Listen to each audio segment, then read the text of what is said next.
ॐ त्रिपुराय विद्महे तुलसीपत्राय धीमहि तन्नो तुलसी गौरीपुत्र गणेश भगवान की जय। श्री शिवाय नमस्ते। नवरात्रि की हार्दिक शुभकामनाएं। आज नवरात्रि का तीसरा दिन है। इस दिन जागरण की पूजा करने का नियम है। आज इस श्रवण करेंगे सुंदरी की पूजा का स्वागत है। और नवरात्र मंदिर को सच्चे मन से मात्र सुंदरी की पूजा करता है तो इसके जीवन में सभी समस्याएं दूर हो जाती है और इससे सुख और समृद्धि की प्राप्ति होती है। नवरात्रि की तीसरी महाविद्या सुंदरी मां अनुपम सौंदर्य भक्तों को अभयदान प्रदान करने वाली एकादशी का विराजमान देवी त्रिपुर सुंदरी के कई नाम प्रख्यात है। इनको राजेश्वरी, ललिता, मीनाक्षी, कामाक्षी, शताक्षी, माहेश्वरी कहा जाता है। स्त्री का सौंदर्य शास्त्र की चिकाई भी है। सभी देवी से ही आई है। देवी राजा विक्रमादित्य देवी देवताओं के पूजन में अनिवार्य रूप से देवराज समाचार करते हैं होती है। और 16 कलाओं के साम्राज्य है। अपने से तो राजा विक्रमादित्य संग्राम में असुरों को वश में कर लिया था। श्री दुर्गा चतुर्थी में सभी देवता और भगवान विष्णु के कारण के प्रसन्न देवी होती है। छोटा या बड़ा जाता है। देवी अपने लक्ष्मी का सौंदर्य की छठ के प्रकोप में विराजमान होती है और असुर माता हो जाता है। अचानक राजा विक्रमादित्य वृक्षों से सूझा और उन्होंने विभिन्न धातुओं और संकेत का आशीर्वाद प्रदान किया। समस्त और माता तुलसी की पूजा करने से माता लक्ष्मी धन्य हो जाएगी। बारी-बारी से एक देवी के पास पहुंचते हैं और देवी से कहते हैं कि आप शुभ और अशुभ में से वरण कर लो। देवी कहती है कि मैंने राजा विक्रमादित्य ने जो भी मुझे युद्ध में परास्त कर देगा मैं इसी का वरण करूंगी। कालांतर में देवी से युद्ध होता है और चंडमुंड और शुंभ का वध होता है।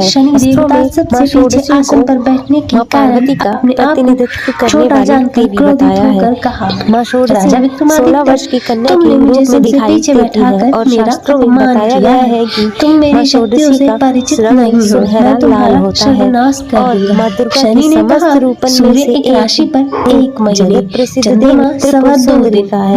अगर मां त्रिपुर सुंदरी के सूर्य की एक की जाए तो मां त्रिपुर सुंदरी की 4 भुजाएं हैं। ये अपने हाथों में किसी राशि पर 7.5 वर्ष धनुष और बाण धारण करती है। 7.5 तक आइए अब जानते हैं बड़े-बड़े देवताओं को मैंने अपने प्रकोप से पीड़ित किया है। त्रिपुर सुंदरी को 7.5 के कारण मन में जाकर रहना पड़ा और रावण सुंदरी 7.5 के कारण ही युद्ध में मृत्यु का शिकार बनना पड़ा। राजा अब तू भी मेरे प्रकोप से बच नहीं सकेगा। इसके बाद अन्य ग्रहों के देवता तो प्रसन्नता के साथ चले गए परंतु शनिदेव बड़े क्रोध के साथ वहां से विदा हुए। राजा विक्रमादित्य पहले की तरह ही न्याय करते रहे। उनके राज्य में भी सभी स्त्री पुरुष आनंद से जीवन यापन कर रहे थे। समस्त देवताओं ऐसे ही बीत गए। उधर शनि देवता ने अपने अपमान को पूर्ण करने के लिए राजा विक्रमादित्य से बदला लेने के लिए शनिदेव ने एक दिन जिसके परिणाम से व्यापारी का रूप धारण किया और बहुत से घोड़ों के साथ उज्जैनी नगरी में जा पहुंचे। राजा विक्रमादित्य ने राज्य में किसी घोड़े के व्यापारी के आने का समाचार सुना तो अपने अश्वपाल द्वारा घोड़े खरीदने के लिए कर भेजा।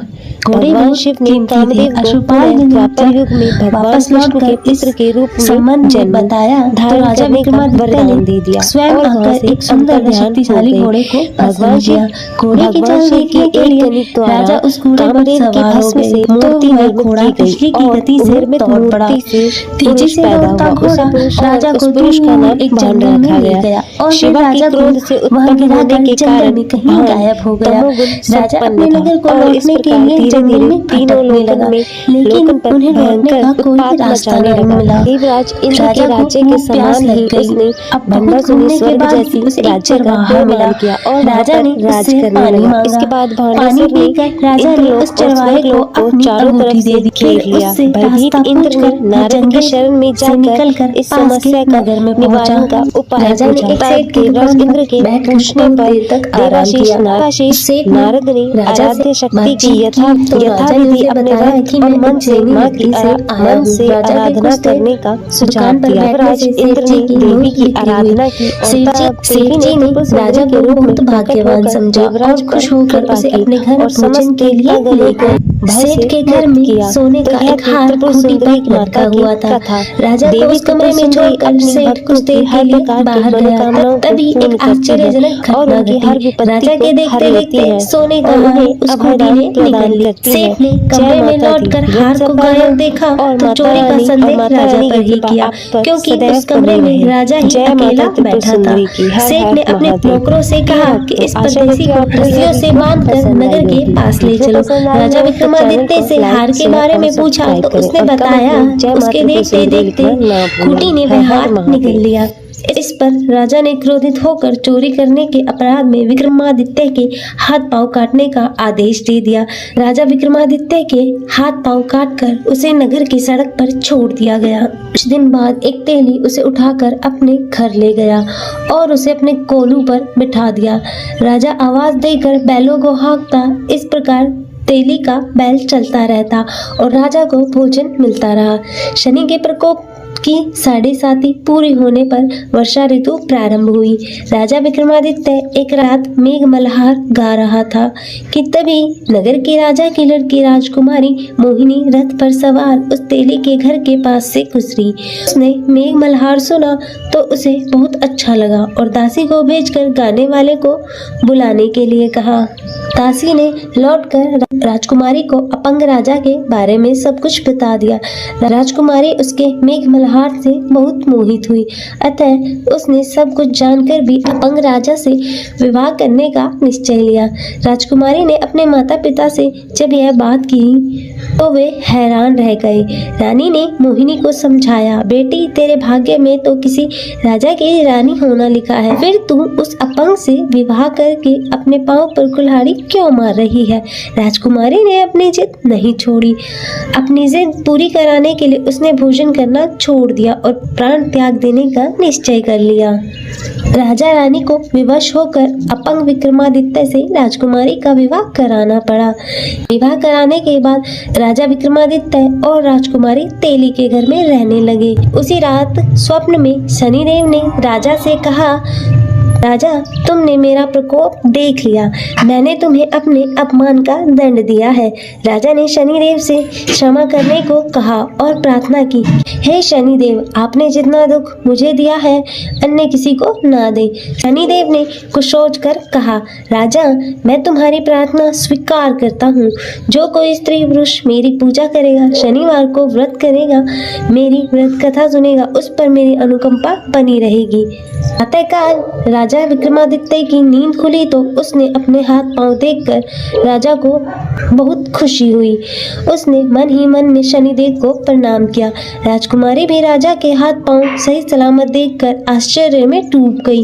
तब राजा विक्रमादित्य ने अपना परिचय देते हुए शनिदेव के प्रकोप की सारी कहानी सुनाई। सेठ जी को जब इस बात का पता चला तो दौड़ता हुआ तेली के घर पहुंचा और राजा के चरणों में गिरकर क्षमा मांगने लगा।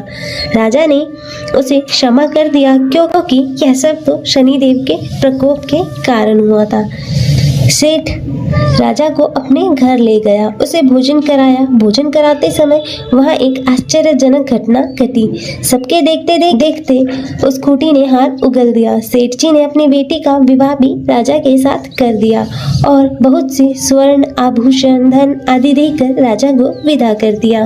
राजा विक्रमादित्य राजकुमारी मोहिनी और सेठ जी की बेटी के साथ उज्जैनी पहुंचे तो नगरवासियों ने हर्ष के साथ उनका स्वागत किया। अगले दिन जब राजकुमार राजा विक्रमादित्य ने पूरे राज्य में घोषणा कराई कि शनिदेव सब देवों में सबसे श्रेष्ठ है, प्रत्येक स्त्री पुरुष को शनिवार को उनका व्रत करें और व्रत कथा सुने। राजा विक्रमादित्य की घोषणा से शनिदेव बहुत प्रसन्न हुए। शनिवार का व्रत करने वाले और व्रत कथा सुनने के कारण सभी लोगों की मनोकामनाएं शनिदेव की अनुकंपा से पूरी होने लगी और सभी लोग आनंद पूर्वक रहने लगे। ओम नमो भगवते वासुदेवाय नमः। हरे कृष्ण। श्री शिवाय नमस्तुभ्यम। तो आप सभी भक्तजन बड़ी ही श्रद्धा और प्रसन्न चित मन से कथा को श्रवण कीजिएगा। उमापति श्री शंकर भगवान की जय, शनिदेव महाराज की जय, सर्व देवी देवताओं की जय। कथा के अनुसार किसी गांव में एक ब्राह्मण अपने परिवार के साथ रहता था और सुबह वह जब सोकर उठता तो कुछ चिंतित रहता था। तब उसकी पत्नी ने पूछा कि आप सुबह सुबह किस चिंता में हो? तब ब्राह्मण ने कहा कि आजकल मुझे रोज स्वप्न में नीले कपड़े पहने एक व्यक्ति दिखाई देता है और कहता है कि मैं तेरे लगूंगा। और तब यह सुनकर उसकी पत्नी बोली, यह तो शनिदेव है और आप पर शनि की दशा लगने वाली है। अब वह सपने में आए तो उनसे कहना कि लग जाओ, लेकिन सवा पहर से ज्यादा की हाँ मत भरना। और अगले दिन फिर ब्राह्मण को रात में वही स्वप्न आया तो ब्राह्मण बोला, लग जाओ।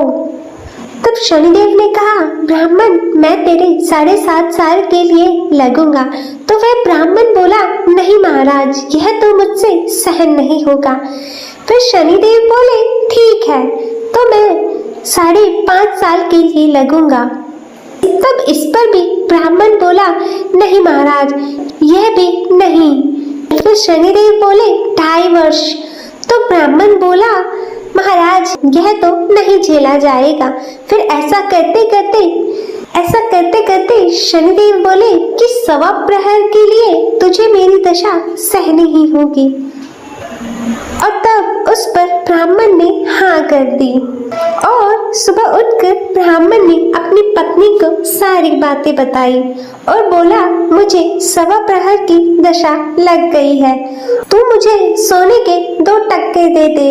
मैं जंगल में चला जाता हूँ और वहाँ बैठकर पूजा पाठ करूँगा और पूरा समय होने पर वापस आ जाऊँगा।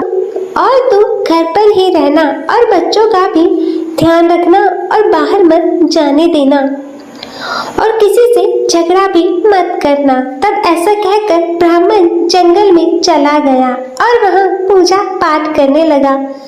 फिर 1 प्रहर बीत गया। तब ब्राह्मण ने सोचा कि 1 प्रहर तो बीत ही गया है, थोड़ी सी देर है, यह तो रास्ते में ही कट जाएगी। तब ऐसा सोचकर वह ब्राह्मण घर की ओर चल पड़ा, परंतु शनि की दशा से कौन बच सकता है। और तब शनिदेव ने रास्ते में मतीरे लगा दिए। फिर ब्राह्मण ने सोचा 2-4 मतीरे बच्चों के लिए ले चलता हूँ। और ब्राह्मण ने माली को आवाज लगाई, परंतु माली नहीं आया। तो ब्राह्मण ने एक सोने का टका वहाँ रखकर 2 मतीरे तोड़ लिए और अपने थैले में रखकर आगे चल दिया। फिर शनिदेव राजा के सैनिक का रूप धर कर आए और बोले कि यह तेरे थैले में क्या है? तब ब्राह्मण बोला, मैं मतीरे तोड़कर लाया हूँ। वे बोले, थैला खोलकर हमें दिखाओ। और फिर जैसे ही थैले में देखा तो मतीरों की जगह राजा के बेटे का सर दिखाया। तो वह ब्राह्मण को पकड़कर राजा के पास ले गई और कहा, इसने आपके दोनों पुत्रों को मार डाला है और इसके थैले में उनके सिर है। तब यह सुनकर राजा के होश उड़ गए और तब राजा बोला कि इस ब्राह्मण को फांसी पर लटका दो। और जब ब्राह्मण को फांसी दी जाने लगी तो ब्राह्मण बोला, मैं अपना पूजा पाठ कर लूं, फिर मुझे फांसी पर लटका देना, यह मेरी आखिरी इच्छा है। तो राजा बोला, ठीक है। और ब्राह्मण की दशा का जो थोड़ा समय बचा था वह पूजा पाठ करने में पूरा हो गया। और तब उधर राजा के दोनों लड़के शिकार खेलकर वापस आ गए और उन्हें देखते ही राजा हैरान हो गया और उसने सोचा कि यह क्या मेरे बेटे तो जिंदा है। तब राजा ने ब्राह्मण की फांसी रुकवा दी और राजा बोला, तूने यह क्या किया? तो ब्राह्मण बोला, महाराज कोई जादू या टोना नहीं किया है, मुझ पर तो शनि की दशा लगी थी और उसी का परिणाम है यह जो भी सब हुआ। तब राजा ने पूछा, दशा लगने पर क्या उपाय करना चाहिए? तब ब्राह्मण बोला यदि राजा के शनि की दशा लगे तो पति का दान करना चाहिए, और किसी सेठ या साहूकार के लगे तो ताले घड़े का दान करना चाहिए, और साधारण गृहस्थ को लगे तो काले कुत्ते को तेल से चुपड़ी रोटी खिला दें, पीपल में जल दें और कथा कहानी करें। इससे और फिर इसके प्रभाव से इसके बाद राजा ने ब्राह्मण को छोड़ दिया, और जैसे ही ब्राह्मण घर पहुंचा तो उसकी पत्नी ने पूछा, पहले क्या लाए हो? तो ब्राह्मण बोला, मतीरे लाया हूँ बच्चों के लिए। तब पत्नी ने थैला खोलकर देखा तो मतीरों की जगह धन हो गया था। तो पत्नी ने पूछा, इतना धन कहाँ से लाए हो? आपको तो शनि की दशा लगी थी। तब ब्राह्मण बोला, जब दशा लगी तो मतीरे की जगह सिर करवा दिए, फांसी पर चढ़वाने की तैयारी हो गई, और उतरी तो मतीरों की जगह धन कर दिया। हे शनि महाराज, जैसी हालत ब्राह्मण की शनि की दशा लगते हुए करी, वैसे किसी की मत करना, और जैसी दशा शनि उतरते समय करी, वैसी कृपा सब पर करना। सभी प्रेम से बोले श्री शनिदेव महाराज की जय। ओम भगभवाय विद्महे मृत्युरूपाय धीमहि तन्नो शनिः प्रचोदयात्। हरे कृष्णा, श्री शिवाय नमस्तुभ्यं। प्रिय भक्तजनों, आप सभी का शिव भक्ति संसार में हार्दिक स्वागत है। आज हम इस वीडियो में श्रवण करेंगे भगवान शनिदेव की आरती। तो आइए भक्तजनों शुरू करते हैं। जय जय श्री शनिदेव भक्तन हितकारी, जय जय श्री शनिदेव भक्तन हितकारी, सूर्यपुत्र प्रभु छाया महतारी, जय जय श्री शनिदेव भक्तन हितकारी, सूर्यपुत्र प्रभु छाया महतारी, जय जय श्री शनिदेव। श्याम अंग वक्र दृष्टि चतुर्भुजाधारी, श्याम अंग वक्र दृष्टि चतुर्भुजाधारी, नीलांबर धारनाथ गज की स्वारी, जय जय श्री शनिदेव भक्तन हितकारी, सूर्यपुत्र प्रभु छाया महतारी, किरीट मुकुट शीश रजत दीपत है लिलारी, मुक्तन की माला गल शोभित बलिहारी, जय जय श्री शनिदेव भक्तन हितकारी, सूर्यपुत्र प्रभु छाया महतारी, जय जय श्री शनिदेव। मोदक मिष्टान पान चढ़त है सुपारी, लोहा तिल तेल उड़द महिषी अति प्यारी, जय जय श्री शनिदेव। जय जय श्री शनिदेव भक्तन हितकारी, सूर्यपुत्र प्रभु छाया महतारी, जय जय श्री शनिदेव। देव धनुष ऋषि मुनि सुमिरत नर नारी, विश्वनाथ धरत ध्यान शरण है तुम्हारी, विश्वनाथ धरत है ध्यान शरण है तुम्हारी, जय जय श्री शनिदेव भक्तन हितकारी, सूर्यपुत्र प्रभु छाया महतारी, जय जय श्री शनिदेव। बोलो श्री शनि भगवान की जय, सूर्यपुत्र की जय।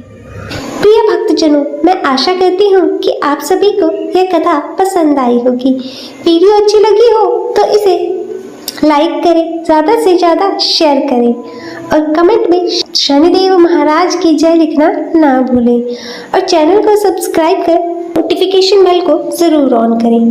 हर हर महादेव। ओम नमः शिवाय।